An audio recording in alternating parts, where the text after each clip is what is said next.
Welcome to 99 TV.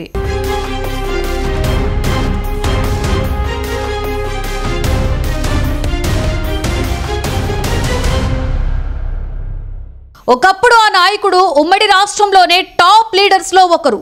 Telugu Desam పార్టీలో ఒకానొక టైంలో నెంబర్ 2 పొజిషన్ లో కూడా వచ్చేసారా అన్నంతగా చక్రం తిప్పారు. రాష్ట్ర విభజన తరువాత కూడా ఏపీ రాజకీయాలలో 5 ఏళ్ల పాటు కీలక పదవిలో కొనసాగారాయన.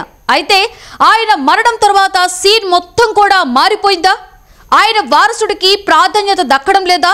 తెలుగుదేశం పార్టీకి ఆ నాయకుడు దశాబ్దాల పాటు సేవ చేస్తే చివరకు ఆయన వారసుడికి ఛాన్స్ లేకుండా చేశారా? ఇంతకు ఎవరా లీడర్ ఏంటా కదా?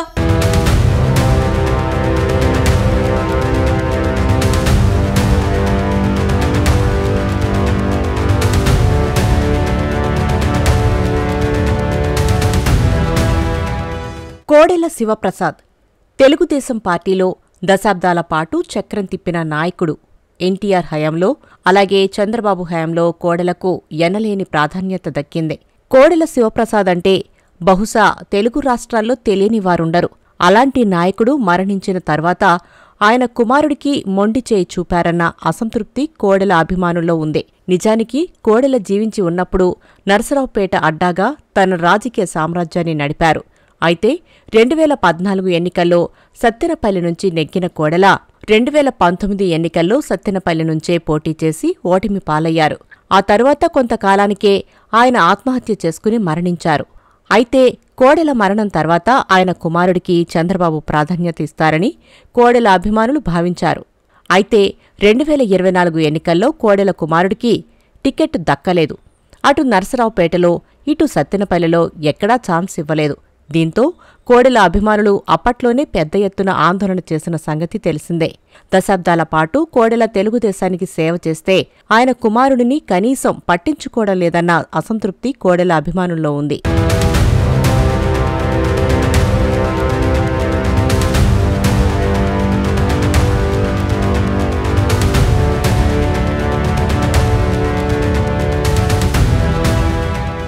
గుంటూరు జిల్లా టీడీపీ నేతలంతా ఆప్యాయంగా పల్నాటి పులి అని పిలుచుకునే కోడెల శివప్రసాద్ ఫ్యామిలీ ఇప్పుడు ఉనికి కోసం పోరాడుతోంది. ఒక డాక్టర్గా ఉంటూ చిన్న వయసులోనే ఎమ్మెల్యే అయ్యి మంత్రిగా పనిచేసిన చరిత్ర ఆయనది. వరుసగా 5 సార్లు నరసరావుపేట నుంచి గెలిచిన చరిత్ర కోడెలది. తర్వాత ఒకసారి సత్తెనపల్లి నుంచి గెలిచారు. ఆయన సిఫార్సుతో అనేక మంది కొత్త నేతలకు అసెంబ్లీ టికెట్లు వచ్చాయి. ఎన్టీఆర్ హయాంలో గుంటూరు జిల్లాలో ఏదైనా కోడెల చేతిమీద నుంచి జరగాల్సిందే. ప్రస్తుతం టీడీపీలో కీలక నేతలుగా ఉన్న పత్తిపాటి పుల్లారావు, ఎరపతినేని జీవి ఆంజనేయులు, ఆలపాటి రాజేంద్రప్రసాద్, శనక్కాయల అరుణ ఇలా అనేక మంది నేతలకు ఎమ్మెల్యే టికెట్లు ఇప్పించిన ఘనత కోడెలదే. అలాంటి నాయకుడి మరణం తర్వాత పార్టీ అధిష్టానం ఆయన కుటుంబానికి ప్రాధాన్యత ఇవ్వకపోవడం పట్ల కోడెల వర్గంలో అసంతృప్తి ఉండటం సహజం. అయితే ప్రస్తుతం నరసరావుపేటలో ఖాళీ లేదు. అక్కడ డాక్టర్ చదలవాడ అరవింద్ బాబు పాతుకుపోయారు. సత్తెనపల్లిలో కన్నా లక్ష్మీనారాయణ తిష్టవేశారు. ప్రస్తుతం కూటమి బలంగా ఉంది. అటు పవన్ కళ్యాణ్, చంద్రబాబు 15 ఏళ్లపాటు కలిసుంటామని చెబుతున్నారు. ఈ తరుణంలో మళ్లీ ఈసారి నరసరావుపేట, సత్తెనపల్లిలో ఇప్పుడున్న సిట్టింగులకే అవకాశాలు దక్కడం ఖాయంగా కనిపిస్తోంది. అదే జరిగితే వచ్చే ఎన్నికల్లో కూడా కోడెల శివరాంకు మొండి చేయి ఖాయం. అదే ఇప్పుడు కోడెల వర్గాన్ని కలవరపెడుతోంది.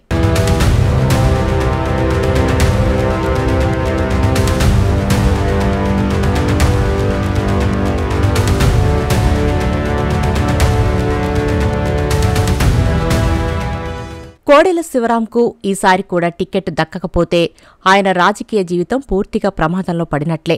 ఇప్పటికే కోడెల శివరాం అనుచరులు, అభిమానులు చాలామంది కోడెల సామ్రాజ్యం నుంచి బయటకు వెళ్లిపోయి ఎవరి పనులు వారు చూసుకుంటున్న పరిస్థితి.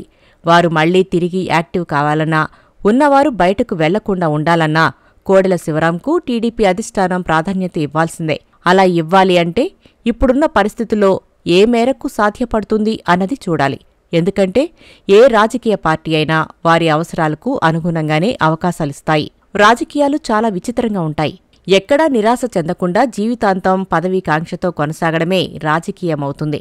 కాశ్మీర్ నుంచి కన్యాకుమారి వరకు ఎక్కడైనా ఇదే పరిస్థితి కనిపిస్తుంది. గెలవలేమని, పార్టీ టికెట్ రాదని తెలిసి కూడా రోజూ ప్రకటనలు ఇస్తూ ఆశగా ఎదురుచూడడమే రాజకీయమేమో. అయితే కోడెల శివప్రసాద్ స్పీకర్గా ఉన్న 5 ఏళ్లలో నరసరావుపేట, సత్తెనపల్లి నియోజకవర్గాల్లో కోడెల కుమారుడు, కూతురు అడ్డగోలుగా అనేక అవకతవకలకు, వసూళ్లకు పాల్పడ్డారని అప్పట్లో పెద్ద ఎత్తున ఆరోపణలు వచ్చాయి. ఆ ఆరోపణలు కూడా శివరాంను పక్కన పెట్టడానికి ఒక కారణమై ఉండొచ్చని రాజకీయ పరిశీలకులంటున్నారు.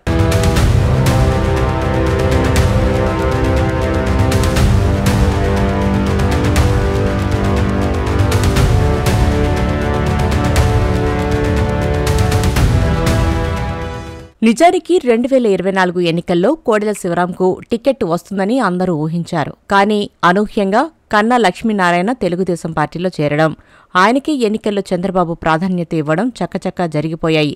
మొదట్లో కోడెల శివరాం వర్గం అసంతృప్తిని బాహాటంగానే వ్యక్తం చేయగా, ఆ తరువాత పార్టీ శ్రేణులు వెళ్లి బుజ్జగించడంతో మెత్తబడ్డారు. అయితే ప్రస్తుతం కోడెల శివరాం యాక్టివ్గా లేరు. ఇటు నరసరావుపేటలో చదలవాడ అరవింద్ బాబు పెత్తనం చేస్తుంటే, సత్తెనపల్లిలో కన్నా లక్ష్మీనారాయణ ఆధిపత్యం కొనసాగుతుంది. దీంతో ఈ 2 నియోజకవర్గాల్లోనూ తనకు ప్రాధాన్యత లేదని భావించిన కోడెల శివరాం ప్రస్తుతం యాక్టివ్ పాలిటిక్స్లో లేనట్లే కనిపిస్తున్నారు. నిజానికి కోడెల శివప్రసాద్కు సత్తెనపల్లి కంటే నరసరావుపేటలోనే అనుచర వర్గం ఎక్కువ. కానీ 2014 ఎన్నికల సమయంలో కోడెల బలమైన నరసరావుపేటను విడిచిపెట్టి సత్తెనపల్లికి షిఫ్ట్ అయ్యారు. అప్పటి నుంచి నరసరావుపేటలో కోడెల అనుచర వర్గం చెల్లాచెదరైపోయింది.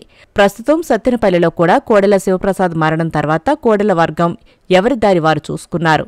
దశాబ్దాల తరబడి రాజకీయాల్లో యాక్టివ్ పాలిటిక్స్లో ఉండలేకపోతే ఏ రాజకీయ నాయకుడు జీవితమైనా పొలిటికల్గా సమాధి అవ్వడం ఖాయం. కోడెల శివరాం ఏదో తండ్రి పేరు చెప్పుకుంటూ ప్రస్తుతానికి నెట్టుకొస్తున్నా, వరుసగా 1-2 ఎన్నికల్లో ఆయనకు టికెట్టు కనుక దక్కకపోతే ఇక అంతే సంగతులు. నిత్యం రాజకీయంగా యాక్టివ్గా ఉండే వారికే రాజకీయాల్లో అవకాశాలు అంతంత మాత్రం. కోడెల వర్గీయులు శివరాంకు కనీసం ప్రాధాన్యత కలిగిన ఏదో ఒక నామినేటెడ్ పదవి అయినా కట్టబెట్టాలని ఎప్పటినుంచో కోరుతున్నారు. కానీ తెలుగుదేశం అధిష్టానం మాత్రం శివరాంకు అవకాశం ఇవ్వలేదు. ప్రస్తుతం ఉన్న పరిస్థితుల్లో పార్టీని కాదని కోడెల శివరాం బయటకు వెళ్లే పరిస్థితి కనిపించడం లేదు. ఆయనపై గతంలో ఉన్న ఆరోపణల దృష్ట్యా ఆ సాహసం చేయకపోవచ్చు. ఏది ఏమైనా ఒకప్పుడు ఒకే ఒక్క ఫోన్ కాల్తో అసెంబ్లీ టికెట్లు ఇప్పించిన కోడెల శివప్రసాద్ కుటుంబం నేడు టికెట్ల కోసం, చిన్నపాటి నామినేటెడ్ పదవుల కోసం కూడా అష్టకష్టాలు పడాల్సి వస్తుందని జనాలు చెవులు కొరుక్కుంటున్నారు. చూడాలి మరి కోడెల శివరాం ఫ్యూచర్ ఏంటి అన్నది.